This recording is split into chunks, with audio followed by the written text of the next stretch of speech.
Bienvenue à En prenant votre café.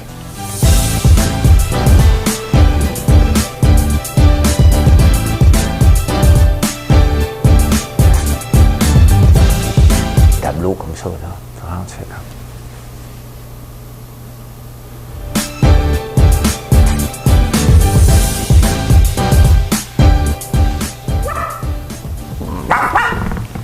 Je sais pas ce qui se passe dans ma tête un matin. Bon dimanche matin, bonne fête des pères. On est le 20 juin. Je ne sais pas pourquoi dans ma tête, on est toujours le 21 juin. J'ai comme l'impression, j'arrêtais pas de marquer hier, 21 juin, en préparant celui de ce matin. Et bonne fête des pères. Ben, je le redis parce que je suis mes notes. Hier, je vous ai montré un tracteur, puis je vous ai parlé un peu de l'histoire de Ford et de Massey. Je vais vous parler de ça. La Ville de Montréal est en train de planter des arbres. 500 000, puis on se souvient de Pierre Elliott. Justin Trudeau, j'ai mélangé tellement les deux ensemble. Justin Trudeau qui avait promis de planter des milliards d'arbres, on n'entend plus parler, hein? Je pense qu'il y a une pénurie de main-d'œuvre aussi. Les accros de Costco, c'est donc bien le fun, il y a un groupe là-dessus, c'est le fun, c'est le fun.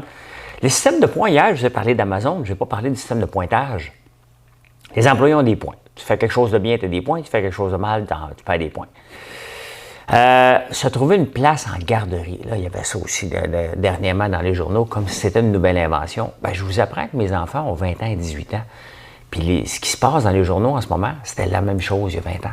Il fallait planifier l'arrivée du bébé avant même de réserver. Il fallait que tu réserves une place en garderie. On va parler de tout ça. C'est dimanche, c'est plus relax. Relaxez, prenez votre café. C'est ce que je fais. Et j'ai allumé une chandelle en prenant votre café. Pas l'imitation que j'avais, là.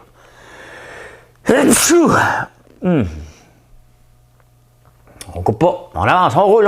On enchaîne. Madame Cahouette, pèse sur le piton. Ben oui. Pèse sur le piton, Madame Cahouette.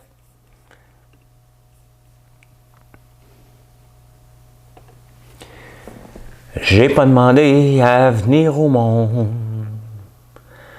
Je voudrais seulement qu'on me fiche la paix.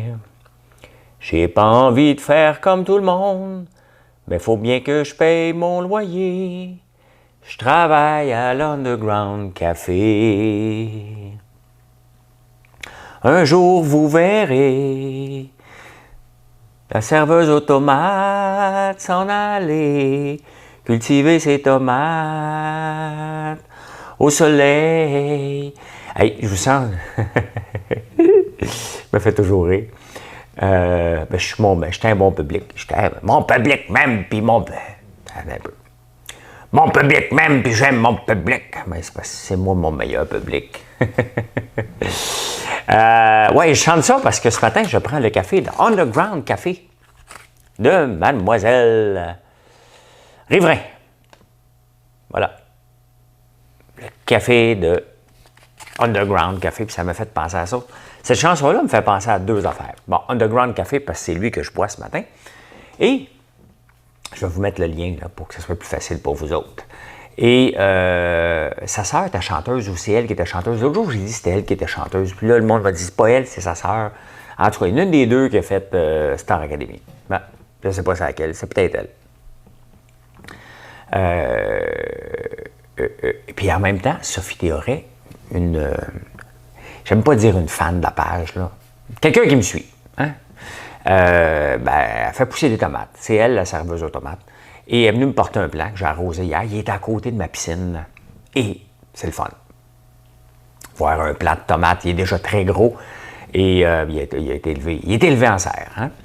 Puis, là, c'est ça. On le met à côté de la piscine. Comme ça, quand on va se baigner, quand la piscine va être prête, on peut amener du sel et du poivre, manger une bonne tomate fraîche. Fait que c'est à ça que ça me fait penser. La serveuse aux tomates. Bonne fête des pères à tous les pères, même pour ceux que le père est malheureusement parti. Le mien, il est encore là. Il est à Québec, chez sa blonde Bridget. Bonne fête des pères, Pierre Lambert. Pierre Lambert, quand on était jeune, les gens appelaient chez nous, hein, parce que dans ce temps-là, il y avait un bottin de téléphone. Et ça existe encore dans certains villages, le bottin de téléphone? Ça doit. Ça doit exister encore, là. Ben, le monde appelait parce qu'il pensait que c'est le pied à l'envers de l'ancien compte. Fait que, moi, je ne sais pas si mes gars vont me le dire. Bonne fête, papa. Ça, c'est Alexis. Mathieu, il va sûrement me le dire tantôt. Il est ici. Il est arrivé hier soir. J'ai demandé, fais pas de bruit. Il ne m'a pas réveillé. Je suis un père heureux. Je suis un père heureux. C'est parce que, tu sais, quand on fait un chin, tantôt, c'est ce que j'ai fait avec l'Underground Café, ben, il faut que je vous lève mon verre. Mon cher François, lève ton verre. Hein? Et surtout, ne le renverse pas. C'est mon deuxième. Je me suis réveillé avant le cadran. J'aime ça, me réveiller avant le cadran. Je me suis réveillé à 3h10. C'est quand même tôt. Et ben, c'est le fun. Comme ça, ben, je peux commencer à lire plus tôt. Il y a moins de nouvelles le dimanche. Hein? C'est plus tranquille le dimanche. J'en trouve tout le temps. Continuez à m'aider à battre les algorithmes. Honnêtement, ça ne vous fait pas de mal faire un like. Et pour moi, ça change ma vie. Okay? Ça change ma vie sur les réseaux sociaux parce que vous le savez, mon aventure avec Facebook et même YouTube. Donc, je suis en train de créer le canal YouTube et le faire développer de plus en plus. Ça a grandi vite quand même, près de 100-150 nouveaux abonnés par jour. C'est pas rien, mais c'est grâce à vous. Puis continuez à faire un like, un partage, à vous abonner à la chaîne ou à la page Facebook. C'est apprécié. Bien, c'est ça. C'est la fête des pères. Fait que si vous n'avez pas acheté un cadeau, dites-lui que vous l'aimez. On va faire pareil. Ça va faire pareil. Sinon, bien, il y en a encore des cadeaux. Il y en a encore des cadeaux. Vous pouvez aller voir sur notre site ou chez Canadian Tire. J'ai pas d'action chez Canadian Tire. C'est que moi, quand je vais chez Canadian Tire, j'achète toujours le set de tournevis en rabais à 70%. T'as dit rien qu'à toi. L'affaire, c'est qu'il me manque toujours des tournevis. J'ai beau en acheter, puis en acheter, puis en acheter. On dirait que les employés ici mangent les tournevis. Quand tu viens pour en avoir un, tu trouves tout le temps. Tu as toujours celui là, avec la tête là, qui ne sert à rien. Là. Tu sais, tu dis, voyons, quel outil que j'ai besoin de dévisser pour ça.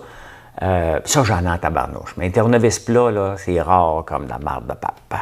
Rare comme de la marde de papa. Hier soir, je vous ai montré le tracteur. Je pense que je vais l'acheter. Mon frère va aller l'essayer mardi. Là. Je pense que des fois, il faut se faire rassurer. Tu sais?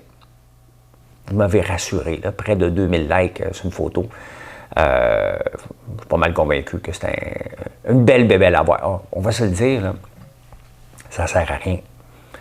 Ça ne sert à rien, là, mais c'est un tracteur antique. Et le but, c'est de l'avoir ici pour éventuellement faire des visites guidées avec une carriole en arrière, l'accrocher sur la petite cabane à sucre portative que j'ai, puis tout simplement regarder. C'est un peu de nostalgie. J'ai raconté que j'ai déjà voulu un tracteur Lamborghini. Puis là, le monde m'a dit, savais-tu que Lamborghini faisait des tracteurs avant? Ben oui, je l'ai écrit dans le texte. Monsieur Lamborghini était chez Ferrari, il n'était pas content, il s'est séparé, il a fait son auto, il voulait avoir des autos plus flyées, puis là, Ferrari ne voulait pas. Bien, Ford était avec Monsieur Ferguson, Harry Ferguson, je pense qu'il s'appelait, ouais. Puis c'était une poignée de main, imaginez-vous. Et le fils de Henry Ford, quand il a pris la relève, il a dit, moi, je n'ai rien à foutre de toi, va-t'en chez vous, bye. Mais ils se sont poursuivis. Et finalement, il avait poursuivi pour 250 millions. Hey, on est en 1945, là. C'est énormément d'argent. Et finalement, bien, il a lancé Massey Ferguson. Il s'est rejoint à Massey Harris. J'aurais aimé vivre dans ce temps-là. C'est sûr qu'on est bien mieux aujourd'hui, là. Mais il y a des moments que j'aurais aimé vivre, c'est ces moments-là que tout était possible. Hein? C'était des grandes créations. Il faisait des tracteurs dans le fond d'un garage. J'avais lu l'histoire, j'avais vu le film sur Harley Davidson, vraiment passionnant aussi. Ça commençait avec des vélos électriques en passant. C'est pas nouveau, les vélos électriques. Ça a commencé comme ça. Donc, vous irez lire le petit statut que j'ai fait sur l'histoire de Ford et de Massey. C'est vraiment intéressant de découvrir. Il faut être passionné d'histoire, mais c'est vraiment, vraiment intéressant de faire ça. Et la Ville de Montréal est en train de planter 500 000 arbres. Et ça me fait rappeler que Justin Trudeau, lorsque Greta... Qu'est-ce qui arrive avec Greta, hein, justement? On n'entend pas trop parler dernièrement de Greta. Tu retournes à l'école, elle a abandonné la Greta. Moi, je pense que si je tape juste Greta, là, ils vont la sortir. Greta Thunberg, mais quand elle était venue, Trudeau avait promis. Qu'est-ce qui se passe avec elle? Es-tu dans les actualités? Hein? Greta s'invite dans la rencontre entre Jill Biden et Kate. Bon, elle allait se mêler des affaires. Elle est bien impolie, elle. Hein? Elle est bien impolie. Elle s'invite. Elle s'invite dans des réunions, la madame. Ben c'est ça. Fait qu'il avait promis de planter des milliards d'arbres. On en plantait déjà 1 milliard par année. Ça allait beaucoup, là, mais c'est parce que le Canada est grand. Le Canada est grand, puis on fait travailler les étudiants, mais maintenant, les étudiants, on ne fait plus travailler ça. Là. On a une subvention, mais reste chez vous. Prends pas de chance. Tu ne veux pas être vacciné, reste chez vous.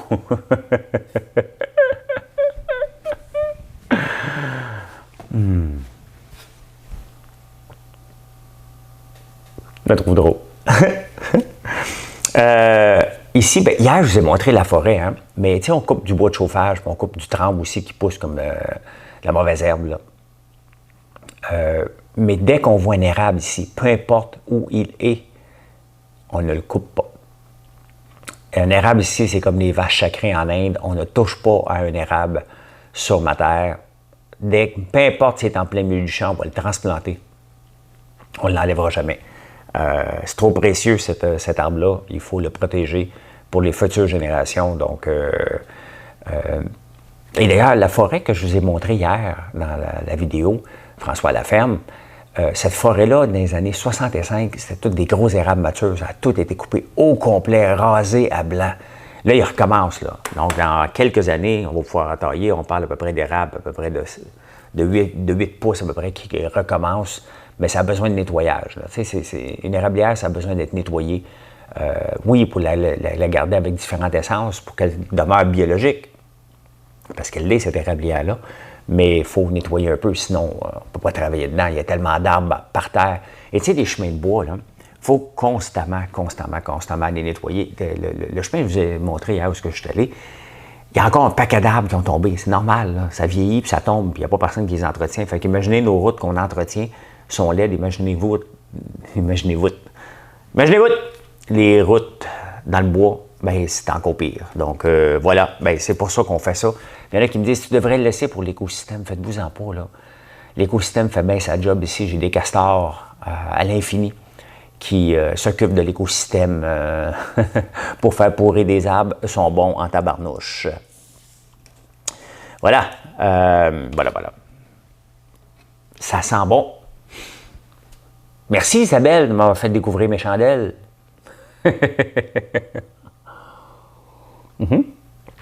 Ben oui, parce que j'avais senti. Ça, c'était le test, comme je vous dis, là. Elle sent bon. Celle-là, ça sent meilleur. Ça sent meilleur parce qu'on a le bon pourcentage. J'ai hâte en maudit que celle-là soit prête, par contre. Je ne l'ai pas allumée encore. Je veux l'allumer en même temps que Marilyn. La chandelle au popcorn. Je vais l'emmener à Montréal. On va la faire brûler pendant que Marilyn est avec moi. On va s'ouvrir un petit sac de popcorn au beurre. Hier, vous m'avez envoyé encore des photos. J'adore quand vous m'envoyez des photos de vous en train de... Que ce soit des meringues, de la barbe à papa, en train de vous laver avec... Mais non. François. En train de vous laver avec du savon. Calmez-vous. Calmez-vous. Ceux qui aiment le camping et le dehors, vous allez être très satisfaits avec notre nouveau savon. Eh bien, on a la chandelle soirée d'été. Je l'ai faite brûler hier, celle-là. Soirée d'été qui est à eucalyptus et citronnelle. Et j'avais pas trop de bébites alentour de moi. Donc, ça marche. Et on a un savon qui s'en vient avec ça. Fait que c'est parfait, vous allez sentir l'été. L'été, c'est le fun. Les accros de Costco et de Dollarama, dans la presse, ils parlent de ça, puis j'ai été voir, je ne suis pas rentré membre encore, 270 000 membres. Les groupes d'achat, les groupes sur Facebook d'achat, c'est très populaire. Hein. Il y a le groupe Achat Québec, il y a le groupe chez Costco, 270 000, puis ils se donnent des idées. Hey, il y a une piscine à vendre, telle place, il en reste 13 à Gatineau. C'est vraiment excitant, c'est vraiment le fun. Je vais aller voir quand même, voir qu'est-ce que j'achète, moi, chez Costco. Qu'est-ce que j'achète? Que j'achète pas en ligne. Je vais acheter les noix chez Costco. Je vais acheter pas de viande parce que j'en ai pas besoin. Qu'est-ce que j'achète chez Costco, moi? Lait de soya. Non, le lait d'amande, on ne prend pas du lait de soya. Quoi d'autre? Je ne sais jamais, mais je vais chez... Ah, les fruits congelés. Oui, parce que mon fils n'en prend pas beaucoup. Moi, je prends juste des petits fruits. Je prends des mûres, des fraises, des framboises et des bleuets. Donc, je vais acheter mes fruits congelés hors saison là-bas. Quand ils deviennent en saison, bien, j'achète des producteurs locaux autant que possible. Donc, je vais aller voir ça quand même, aller voir ça, les accros de Costco. Êtes-vous accro à Costco? Faites-vous partie de ce groupe-là? Qu'est-ce que vous découvrez? Vous me le direz. Il y en a même un, Dollarama. Hey, trouvez une affaire à 1$. Ben, hier, je cherchais une batterie pour mon Segway, une batterie 2032. Puis un Dollarama ici, mon frère, il dit, on devrait aller là-bas. Je ne me tentais pas de faire un détour, j'ai été au dépanneur. Peut-être qu'il y en avait au Dollarama. Peut-être. Hier, on a parlé, puis on en parle encore dans le Journal de Montréal, les journalistes qui s'infiltrent dans des compagnies. Ah, ça m'énerve. Ça m'énerve au plus haut point. Des caméras cachées, puis de faire passer, tu sais. Il y a un système de pointage chez Amazon.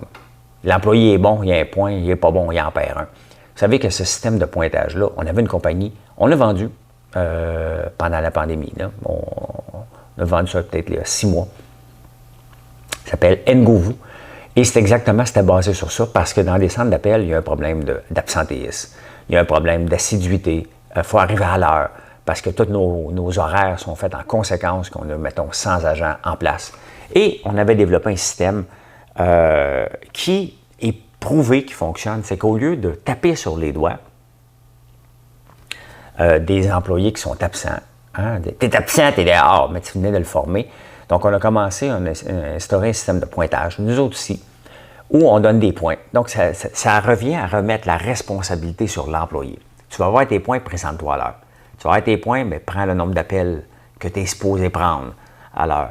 Prends ta pause à l'heure, pas 5 minutes avant, pas 5 minutes après. Et c'est un système de pointage comme ça. Puis les meilleurs, bon, bien entendu, c'était affiché à l'écran dépendamment parce qu'on vendait notre logiciel. Donc, ça dépend des syndicats, ça dépend de chacune des entreprises. Mais ce système-là fonctionne et c'est basé sur, on donne des récompenses, on fait ça avec nos enfants puis nos petits chiens. Là. Donne la pâte, t'as le biscuit, là, donne la pâte, puis il donne la pâte, puis il donne le biscuit. Tu sais. Il ne sac pas une claque d'en face, il donne la pâte. Là, il va avoir peur. Mais non. Ben, c'est comme ça qu'avant que les employeurs faisaient. Maintenant, c'est basé sur les récompenses et ça fonctionne. Bien entendu, dans le journal, parce que le journaliste n'a sûrement jamais vraiment travaillé, là. Ah, oh, c'est épouvantable, on a des points. Ben oui. C'est parce que peut-être tu n'étais pas capable de les accumuler, tu es nouveau, c'est normal. Puis il y a des nouveaux qui performent aussi.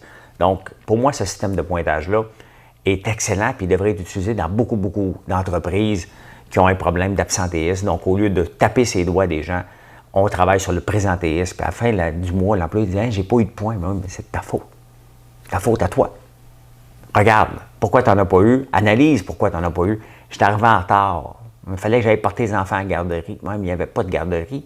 T'attends ta place. Tu sais? T'attends ta place. Voyons, le crayon ne marche plus. Ah, OK, ben, je change de crayon. Je cherche mes crayons ici, puis ils sont tous ici le soir. Ouais, t'attends ta place. Dans les journaux, ça fait des mois qu'on parle des places en garderie, puis c'est un scandale, puis il n'y en a pas, puis... Hey, ouvrez les journaux il y a 20 ans. Moi, je suis père, là. Je suis père, mon fils vient d'avoir 20 ans, Mathieu, le plus vieux, Alexis va avoir 18 ans le 6 juillet. Et donc, ça fait entre 20 et 18 ans. Donc, il y a 21 ans, on est tombé enceinte. Ben, moi aussi, c'est parce que j'engraissais en même temps. Et on a commencé à penser à trouver une place en garderie. Oh, on n'a pas trouvé, hein?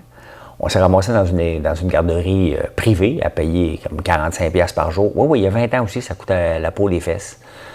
En attendant d'avoir une place, en attendant d'être un citoyen normal, ben on a payé parce qu'il n'y en avait pas. Ça a pris presque 9 mois. Puis là, on a dit, puisque Mathieu est déjà en garderie, on va faire un autre bébé, puis l'autre va rentrer automatiquement. Oh, c'était pas si évident que ça. Non, ça n'a pas marché comme ça. Il fallait attendre notre tour, puis quand ça arrive, c'est là. Fait que même si c'est en congé de maternité, ils disent, il y a une place, t'arrêtes ton congé de maternité, tu t'en vas porter ton enfant en garderie, parce que sinon, tu vas la perdre. C'est exactement ça, il y a 20 ans. Bon, oui, oui, c'est parce qu'on oublie des fois. Tu sais, les gens ont tendance à penser que leur problème actuel, c'est nouveau parce que c'est leur problème, c'est normal.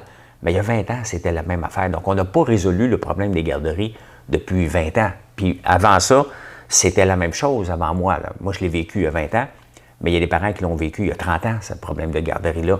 Ce n'est pas nouveau. Donc, quand je vois aujourd'hui que hey, il n'y a pas de place en garderie, qu'est-ce qu'on va faire? C'est de la vieille nouvelle, là.